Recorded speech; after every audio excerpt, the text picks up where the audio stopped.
믿음으로 사는 삶 15번째 시간입니다. 여러분, 우리 주변을 보면 매사에 열심을 내는 분들이 있습니다.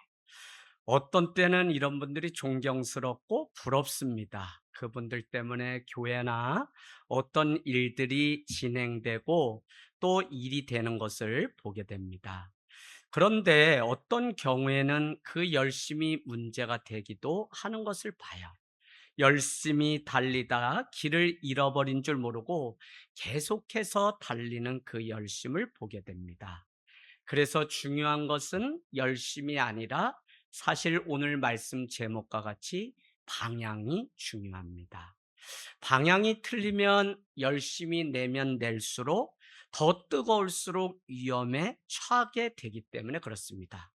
이것은 누구나 아는 평범한 진리이기 때문에 열심이 아니라 방향을 바로 잡아서 살아야 된다라고 하는 평범한 진리 같은데, 우리는 종종 내가 왜 열심히 달리고 있는지 그 이유와 방향을 잃어버린 채 열심을 내고 있을 때가 있다는 것입니다.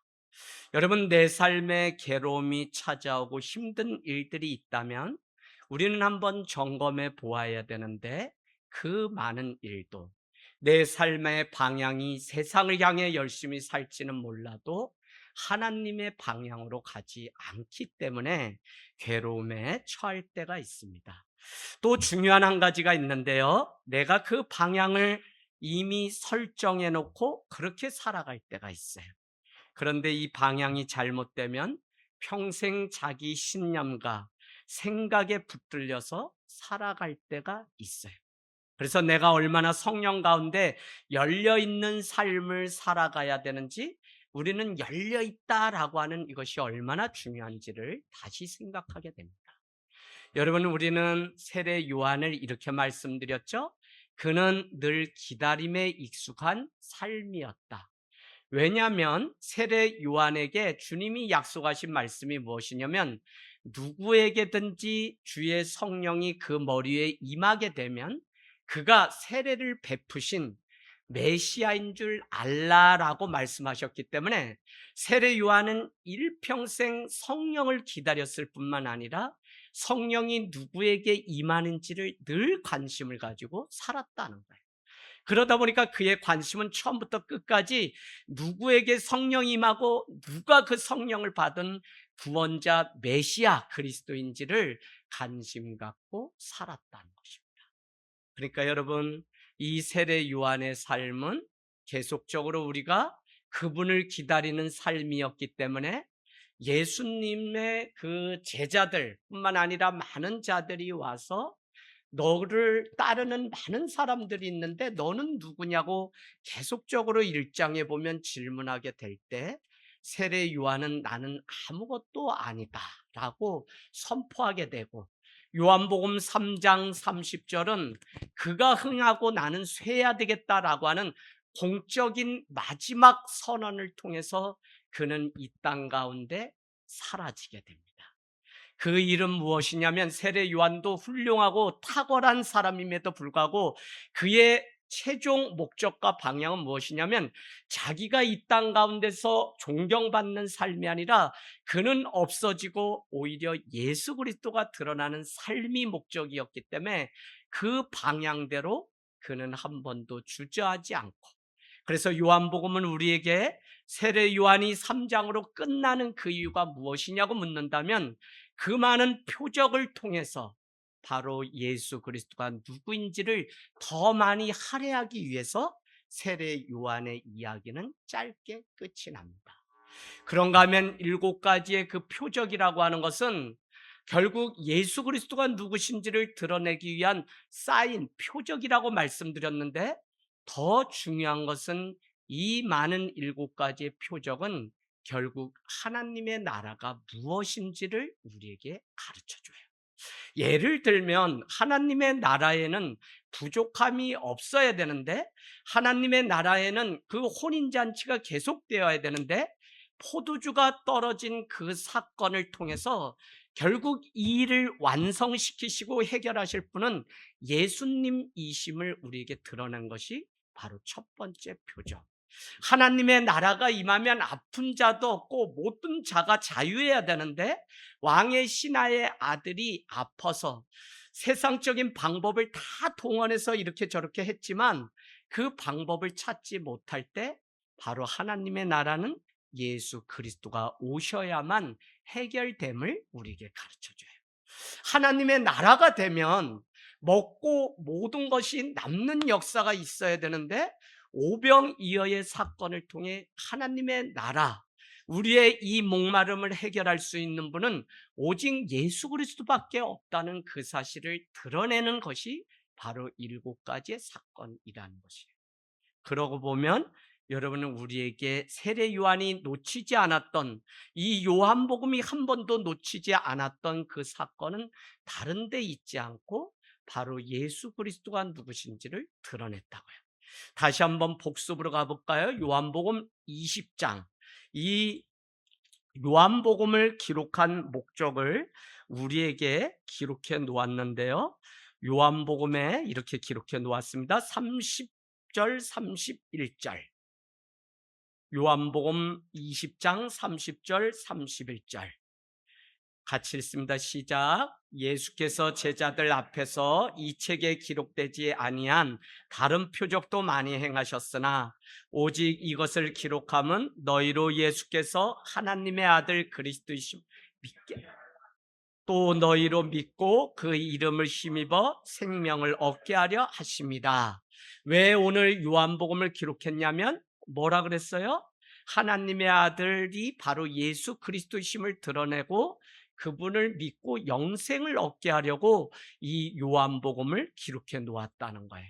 그러니까 오늘 세례 요한도 그 인생을 더 화려하게 역사의 무대에 주인공을 예수님으로 세우고 그는 쇠하는 삶을 살 수 있었던 것이 그의 인생의 목적과 방향이 자기에게 있지 않고 예수 그리스도를 드러내는 데 있었다는 것입니다. 여러분, 인생은 B와 D 사이에 있는 C, 벌스 출생과 데스 죽음 사이에 있는 초이스라고 하는 C라고 말씀드렸습니다. 우리는 수도 없는 출생에서 사망까지 그 많은 선택과 집중이 바른 방향, 신앙적인 방향이 아니면 무너질 집을 짓는 경우를 많이 보게 돼요. 저 자신도 50대가 되고 보니까 내가 좀 더 내 인생을 좀 넓은 것을 보고 더 이렇게 준비했더라면 더 나은 삶을 살 수 있었을 텐데 라는 후회가 되는 부분도 있어요.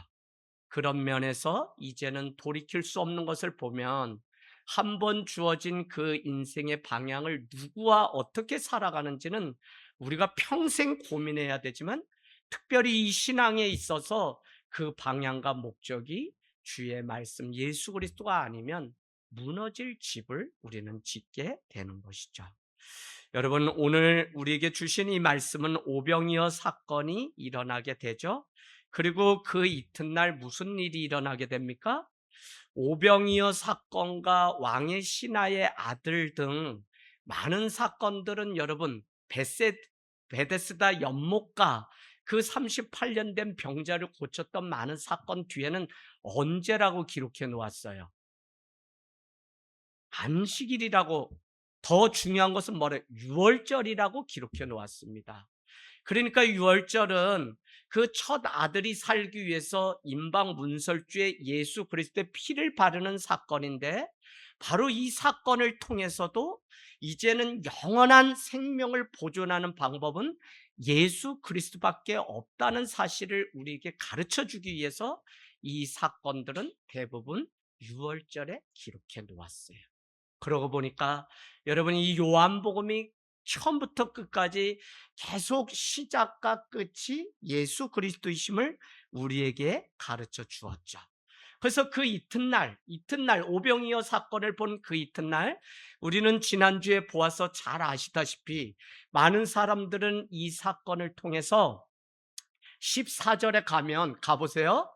그를 세상의 임금으로 삼으려고 하는 자들이 있는가 하면 14절에는 그가 선지자 중에 한 명이라고 고백하는 사건도 등장하게 됩니다. 어쨌거나 이 사건을 뒤로하고 정치적인 이 땅의 경제 대통령을 원하는 많은 사람들을 뒤로하고 예수님은 산으로 가게 되고 제자들은 배를 몰고 가버나움으로 가게 되죠. 그런데 그 밤에 큰 파도와 광풍이 불고 바람이 일게 되면서 다른 복음서에는 그 밤에 걸어오시는 분이 예수님임에도 불구하고 유령이 온다고 말씀드렸습니다.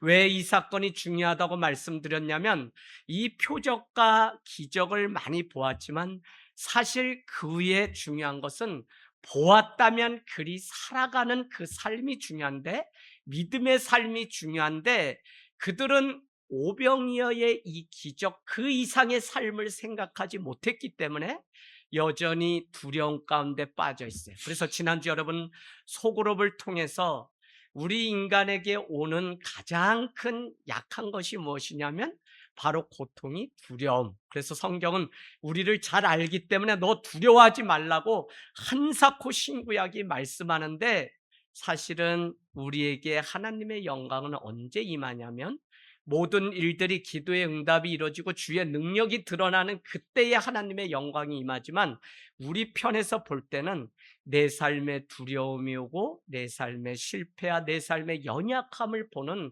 그 자리가, 오히려 그 두려움을 뛰어넘어서 하나님이 이 두려움을 평안으로 바꾸는 그 자리가 어떻게 해요? 하나님께 영광 돌리고 하나님의 살아계심을 증거하는 시간이기도 하다고요. 여러분, 대한민국 어렵죠? 지금 어떻게 보면 정말 믿음으로 사는 삶이, 더구나 교회가 믿음으로 사는 삶이 무엇인지 보이는 그 삶이 너무 중요한 이유는, 다 두렵고 어렵고 힘든 때에 하늘 땅 교회만이라도 믿음으로 살아낸다면 세상 사람들은 살아계신 하나님을 볼 뿐만 아니라 이때를 위해서 예수 그리스도가 오신 것이라고 하는 입술의 고백으로 바뀌게 돼요. 이 사실이 우리 삶의 중심이 되지 않으면 우리는, 여러분, 지난 한 주 어떤 말을 많이 하면서 사셨는지 모르겠는데, 힘들다, 죽겠다, 왜 사는지 모르겠다, 이런 말들이 우리의 입에 사단이 좋아하는 말들을 되뇌이면서 살게 돼요. 오늘 목회 서신에 여러분의 말이 기도입니다. 그래서 이 사순절에 예수님의 마음을 분별하면서 여러분이 살아냅시다 라고 편지를 썼어요. 그래서 여러분의 그 말을 잘 관리하는 일이 너무 중요합니다. 자, 22절에서 25절, 또 그 이튿날 바다 건너편에 서 있던 무리가 배 한 척 외에 다른 배에 배가 거기 없는 것과, 또 어제 예수께서 제자들과 함께 그 배에 오르지 아니하시고 제자들만 가는 것을 보았더니, 그러나 디베랴의 배들이 주께서 축사하신 후 여럿이 떡 먹던 그곳에 가까이 왔더라. 무리가 거기에 예수도 안 계시고 제자들도 없음을 보고 그 배들을 타고 예수를 찾으러 가버나움으로 가서 바다 건너편에 만나 예수를 향해서 랍비여, 언제 여기 오셨나이까 하니. 이 많은 내용이 지금 무슨 내용인지 아시겠어요?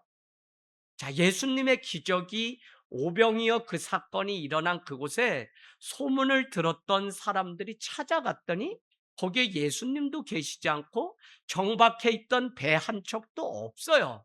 그런데 거기에 예수님이 같이 타고 가지 않았다는 소문을 듣고 그들은 또 한 배를 청해서 그렇게 찾아왔는데, 그곳이 가버나움인데, 그곳에 우리가 잘 알다시피 예수님이 산에 가셨다가 풍랑 가운데 고통 겪고 있는 제자들과 지난주에 만나게 되죠.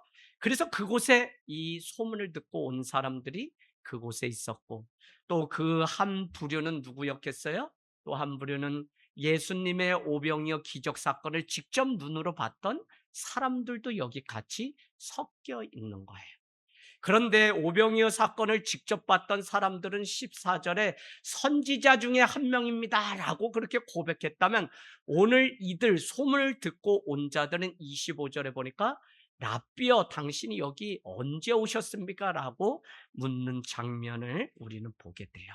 여러분, 오늘 이 사건이 왜 중요하냐면 오늘 말씀 제목과 같이 그들은 어떤 모양으로 이곳에 있든지 예수님의 소문을 듣고 그분과 함께 있고 싶고 그분의 그 기적을 자기도 경험하고 싶고 이곳에 하나님의 통치가 임하기를 원해서 그를 임금으로 세우려고 하는 열심을 가지고 오늘 쫓아왔던 자들이 오늘 여기에 있다고요.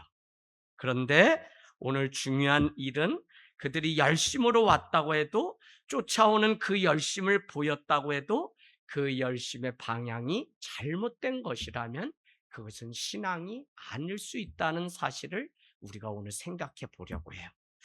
예수님은 배를 타고 여기까지 찾아온 자들에게 의외로 매우 냉소적이에요. 26절에 같이 한번 읽어볼까요? 시작. 예수께서 대답하여 이르시되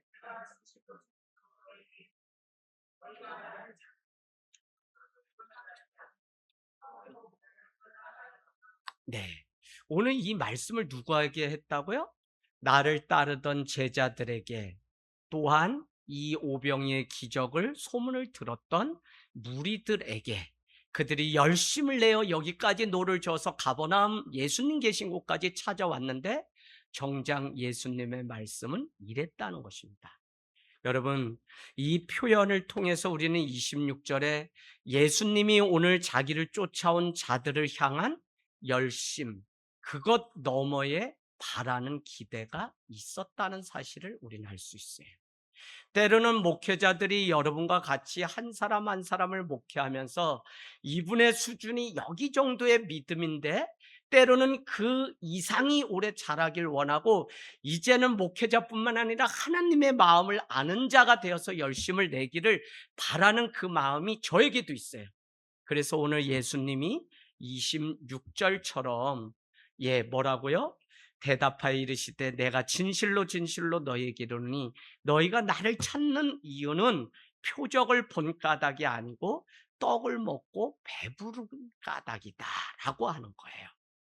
여러분, 예수님은 그들이 기적을 경험했던 그 이상의 삶을 살아주기를 바라는 마음이 있었다고요.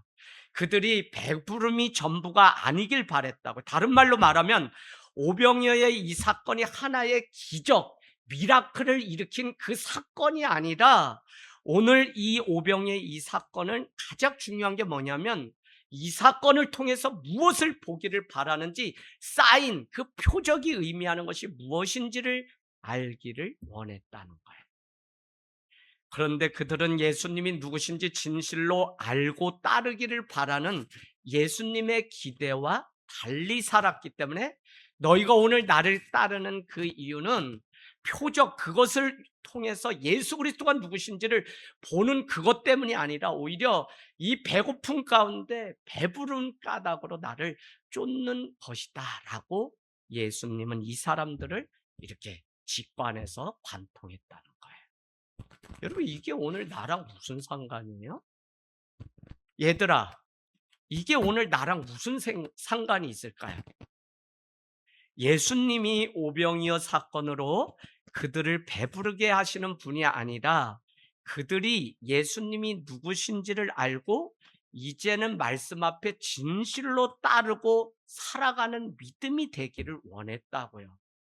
어릴 때는 교회가 그의 손을 잡고 위로하고 사랑하고 무슨 일이라면 다 이렇게 할 수 있지만 이제 집사가 되고 권사가 되면 이제 무엇을 내가 믿음으로 살아가야 되는지를 스스로 알기를 바라는 것처럼 오늘 예수님은 이 기적을 통해서 배부른 사건에 머무르는 게 아니라 그들이 이 기적을 일으키신 예수님이 이런 분이시구나를 알고 예수님을 따라가는 삶을 원했다고요. 할렐루야.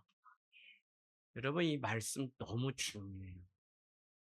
정말 오늘 이 예배 한번 우리가 타협할 수 없는 것은 말씀이 끊어지지 않아야지만 우리는 계속 지금 가는 이 요한복음 6장까지의 도전 가운데 내 자신을 말씀 앞에 세우고 내 믿음의 척도가 지금 무엇이고 어디 와 있는지를 보지 않으면 아무리 훈련을 많이 받고 뭘 안다고 해도 그것은 자기의 삶을 지탱하는 능력이 안 돼요. 그래서 열심히 뭐 훈련 받았다 뭐 했다가 이유가 안 돼요. 그래서 자꾸 하나님 앞에 내가 어떤 존재인지를 보는 그것이 말씀이 아니면 안 돼요. 그래서 안 드릴 수 있어요, 여러분. 세상에 가서 명절이니까 그럴 수 있어요. 그런데도 오늘 밴드로도 이 예배를 참여하고 하는 이유는 뭐냐면 다른 게 아니라 말씀이 나를 세우지 않으면 우리는 늘 그냥 배부름으로 만족하며 교회를 다니는데 이 교회가 그냥 내가 필요한 거 채워주는 그 이상이 되지 못하기 때문에 말씀을 통해서 예수 그리스도가 누구신지를 우리가 알아야 돼. 할렐루야. 여러분, 우리는 종종 내가 누구인지 그것을 놓쳐버릴 때가 있어요. 그렇기 때문에 열심으로 오늘 달려온 자들에게 7절은 뭐라 그러는 거죠? 6절은 이렇게 얘기하죠. 27절은 썩을 양식을 위해서 일하지 말라고 27절은 표시해 놓으세요. 너희가 지금 오늘 배불러서 나를 따르는데 그것은 썩을 양식이라는 거예요. 그걸 위해서 일하지 말라는 거예요. 우리 중에 내가 누구보다 열심히 있다고 생각한다면 그 전제도 여러분은 지금 내려놓으셔야 돼요. 또한 우리가 어쩌면 이미 예수님이 주신 떡을 먹고 배불러서 오늘 이 자리에 있는지도 모른다는 그 생각을 우리는 진짜 나에게 던져봐야 돼요.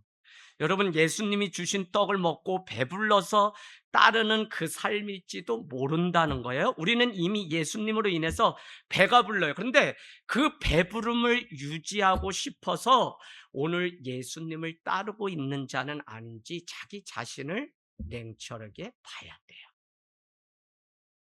집사님, 옛날에 무당이한테 한번 이렇게 갔다 오잖아? 꿈자리가 뒤숭숭한데 거기 안 갔다 오는 게 찝찝하다 그러면서 밤에 성황당 무당한테 쫓아가는 거 전설이 고향 봤어요? 안 봤어요? 찝찝하대 뭐가 그렇게 걸린대. 그럼 제가 왜 이 말씀을 드리냐면 오늘 나의 배부름과 이 평안함을 빼앗길까 봐. 그래서 내가 이걸 유지하기 위해서 어떤 사람들은 습관적으로 믿음으로 예배를 하는 게 아니라 그걸 내가 지켜내기 위해서 나온 사람도 있을 수 있다. 그게 나인지 우리는 냉혹하게 오늘 물어봐야 돼요. 내가 가지고 있는 이거, 이 기득권, 이 평안, 이 재산, 이거 내가 지키려고 주님 앞에 있지 않은지 우리는 또 물어봐야 돼요. 여러분, 제가 왜 이게 너무 중요하다는 사실을 알게 됐냐면 많은 사람들이 시험에 들었다라고 하는 거기 안에는 사실 요 메커니즘이 있어요. 내가 기대하고 내가 바라는 그 이상이 이루어지지 않아요. 물론 예수님은 오늘 제자들이나 따라오는 이 많은 사람들을 향해서 배부른 그 이상을 기대하는 것과 같이 예수님의 기대와 나의 기대가 맞지 않을 때 내가 그를 따르지만 내 기대에 맞지 않을 때 우리는 시험에 들었다고 얘기할 때가 있어요. 그래서 우리가 왜 믿음 생활하고 내 믿음의 방향이 오늘 소문을 듣고 더 배부름을 위해서 찾아온 신앙인지 아니면 이 기적을 일으키신 그분이 어떻게 해요? 나를 살리실 메시아인지를 내가 알기 때문에 주님을 예배하는지를 우리는 이 두 가지가 혼재되어 있을지라도 자꾸 구분하는 이 일을 해야 돼요. 다 시험 앞두고 막 주님 앞에 나올 수 있죠. 물론 그것도 귀한 믿음이에요. 근데 시험 끝나고 대학 가면 이제 아이들이 안 보여요. 왜 방황해요? 내가 그냥 이뤘기 때문에 그래요. 그러니까 여러분 이렇게 되면 이게 진짜 신앙이 아니라고요. 그래서 여러분 저는 코로나에 어렵다고 하는 때에 회심한 한 사람 주위에 제자가 지금 필요하고 마지막 때에 또 몇 명이어도 좋아요. 그 믿음을 가지고 살아내는 사람이 많은 교회가 되길 원하지 숫자가 많은 교회는 다 무너질 게 뻔해요.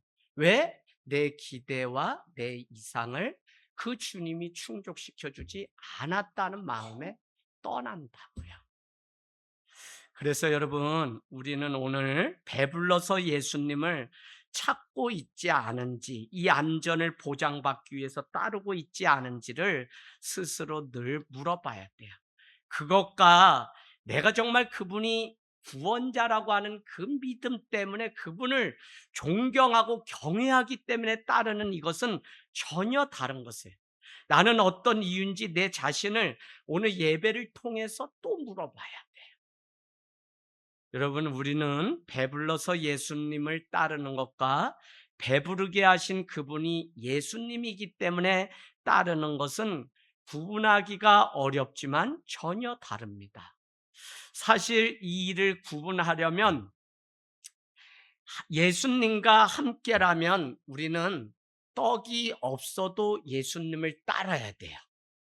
그래서 이거 구분이 뭐냐면 내가 오늘 이 기적을 경험해서 배불렀기 때문에 따르는 자인지, 이게 아니라 나는 이제 예수님을 만났기 때문에 내게 떡이 없고 아무것도 없어도 나는 예수님만이 내 구주기 때문에 따르는 건지를 여러분은 정확히 아셔야 돼요. 이게 되지 않으면 교회는 계속 세상 사람들을 위해 사회복지 기관이 돼서 떡 달라면 떡 주고 뭐 주는데, 정작 사도행전 3장에 있는 것처럼 떡을 달라는 거 떡 줄 수 있지만 한 손은 뒤에 감췄다. 은과 금은 없거니와 나사렛 예수 그리스도의 이름으로 일어나 걸으라고 하는 그 복음의 본질을 우리는 주지 않은 채 교회는 자꾸 사회복지. 왜요? 그들은 지금 배가 고파서 떡을 달라고 교회로 왔는데 그거 채우다 많은 기관들이, 그래서 교회가 너무 힘이 없고 무너지는 일들을 우리는 많이 볼 수 있습니다. 예수님과 함께라면 떡이 없어도 되지 않겠냐는 마음으로 주님을 따르는 것은 다른 거예요. 예수님과 함께 있는데 떡이 없다면 떡이 없게 하신 예수님의 그 이유가 있겠지를 우리는 생각하는 게 믿음이에요. 근데 우리는 떡이 없으면 내가 그렇게 기도했는데 왜 떡이 없어?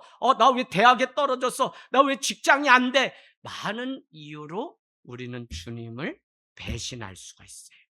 여러분, 친구 사귀어 보면 다 알아요. 가장 좋은 친구는 내가 어려울 때 내 손을 놓지 않는 친구. 나 많이 어려웠거든요. 근데 우리 노성래 집사님 진짜 친구잖아요. 저 진짜 친구예요. 우리 하늘 땅 교회로 다시. 그 제가 그냥 가볍게 보질 않아요. 왜? 그냥 자기의 필요, 자기가 어려울 때만 찾는 친구가 있어요. 그 친구는 그 필요에 내가 그냥 필요한 존재이기 때문에 찾는 거지. 그런데 아무 까닭 없이 아무 때나 전화하고는 이렇게 얘기해. 남자끼리 이렇게 하면 여러분 어떨까요? 나 너가 보고 싶어서 전화했다?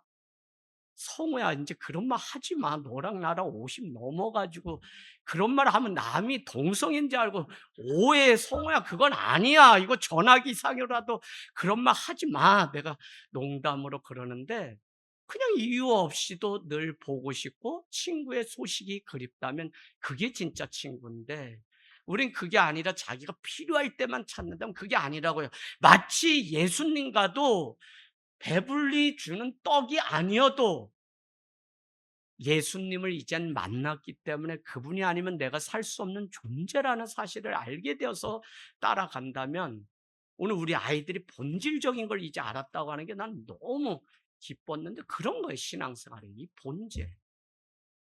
여러분, 예수님은 오늘 표적의 목적이 무엇인지를 가르쳐 주는데 27절 여러분 암송하세요.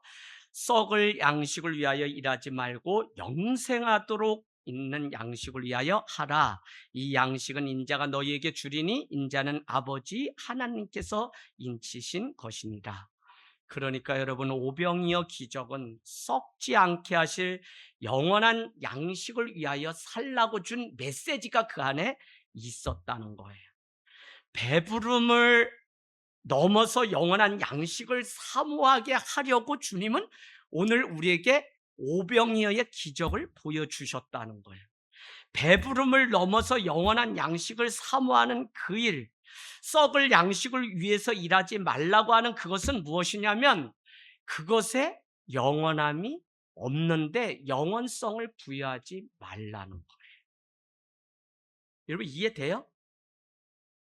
여러분, 오늘 배가 고파서 이제 그 앞에 오병이어 기적은 떡 5덩어리, 물고기 2마리로 거기에 축사하고 우러러 이렇게 보니까 12광줄이나 남을 정도로, 남자만 5,000명이면 남녀 어린아이 하면 2만 명이 사람들이 먹고도 12광주리가 오늘 남았는데 그 먹었다는 그것 때문에 예수님을 따른다면 그건 썩을 것을 위해서 그들이 온 건데 그렇게 하지 말라는 거예요. 근데 그 썩을 것을 위해서 구하지 말라고 하는 그 의미는 무엇이냐면 썩을 것들에 여러분이 영원한 것처럼 영원성을 거기에 부여하지 말고 살아야 되는데 우리는 그 배부름이 그냥 세상적으로 육신의 배부름이 영원할 것처럼 그것만을 바라보면서 살아가는 그것이 얼마나 어리석은 것인지를 우리에게 가르쳐 줍니다.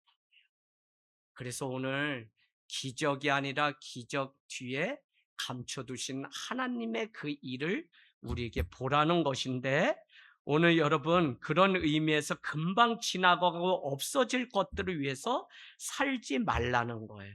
잘못된 영원성을 부여하면 그것을 잃기도 하지만 그것이 기적이 되지 않을 때는 어떻게 한다고요? 마치 모든 것을 잃어버린 자처럼 그렇게 생각하면서 사는 믿음이 된다고요.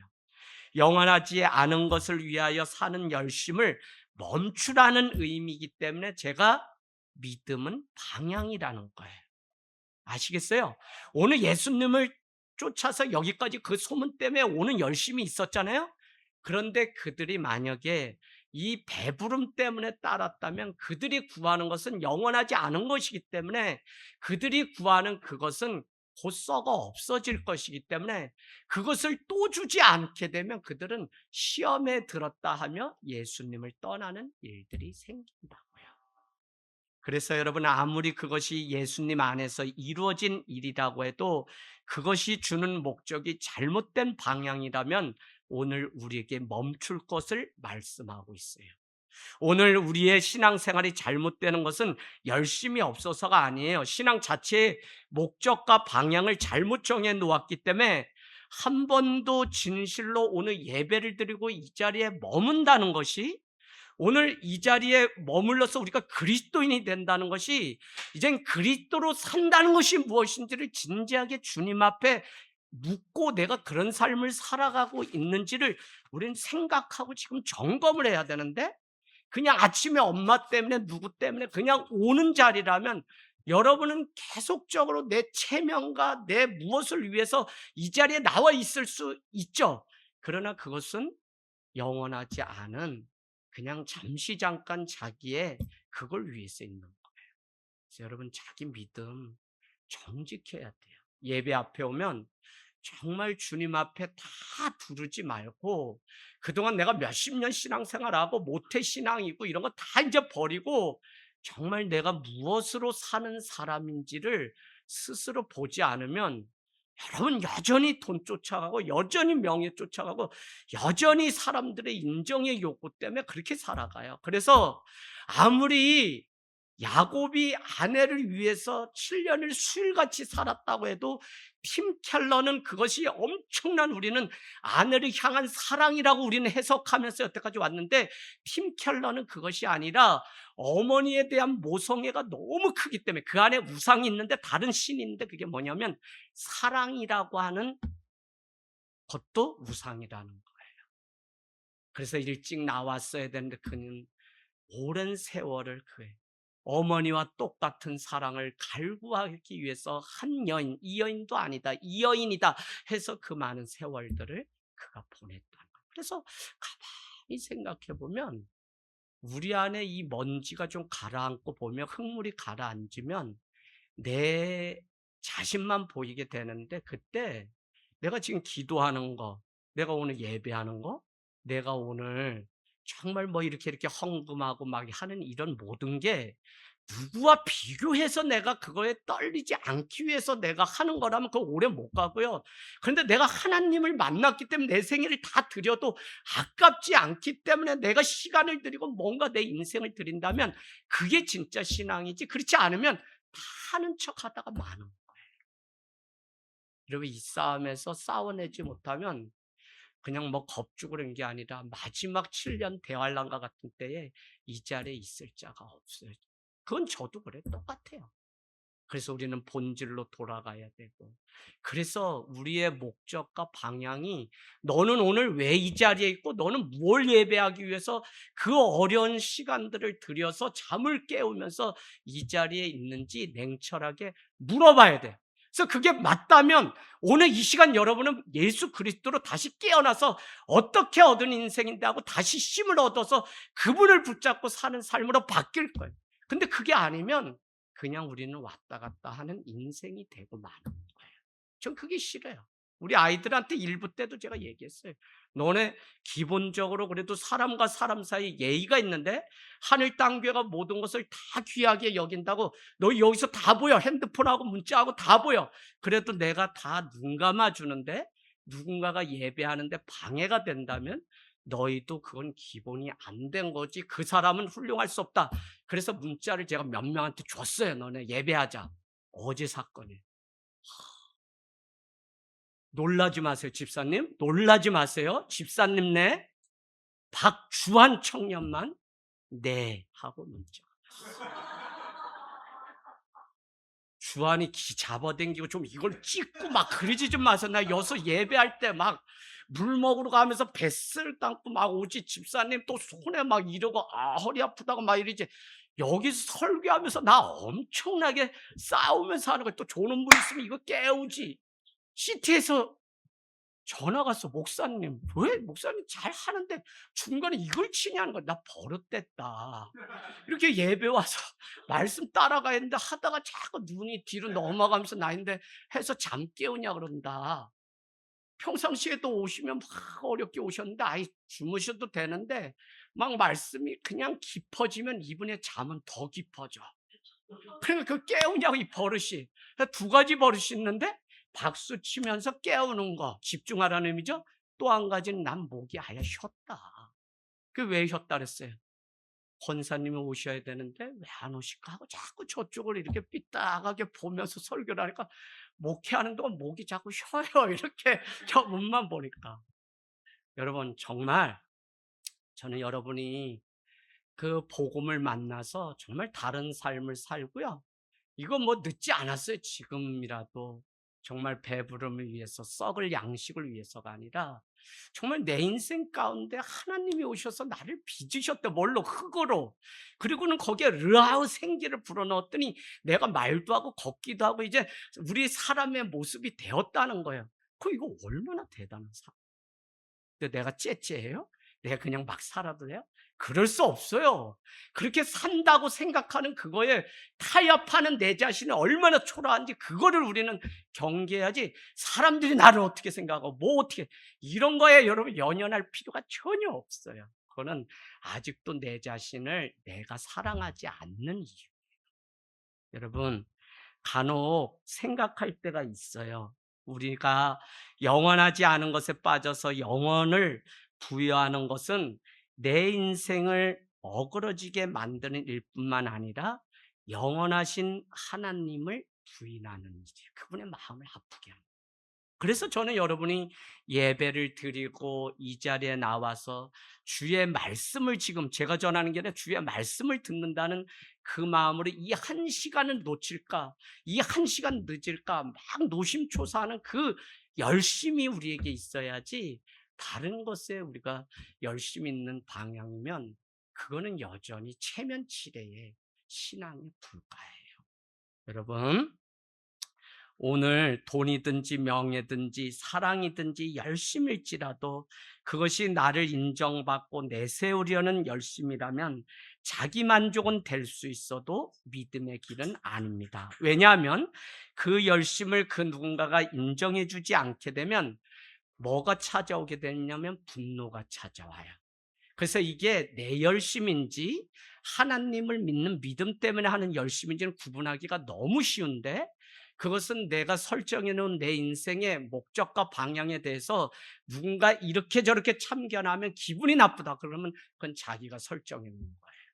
여러분 내가 오늘 열심을 막 하는데 와서 좀 이렇게 하지 해서 기분이 나빴다고 저한테 하시는 분들이 있어요. 그런데 여러분 더 정확히 자기 자신을 봐야 되는 것은 그 일이 아무 일도 아니고 본질도 아닌데 내가 그것 때문에 감정을 상하고 교회를 다닐까 말까 하는 생각이 우리에게 있다면 그건 여러분 자기의 열심으로 하기 때문에 그렇다고요.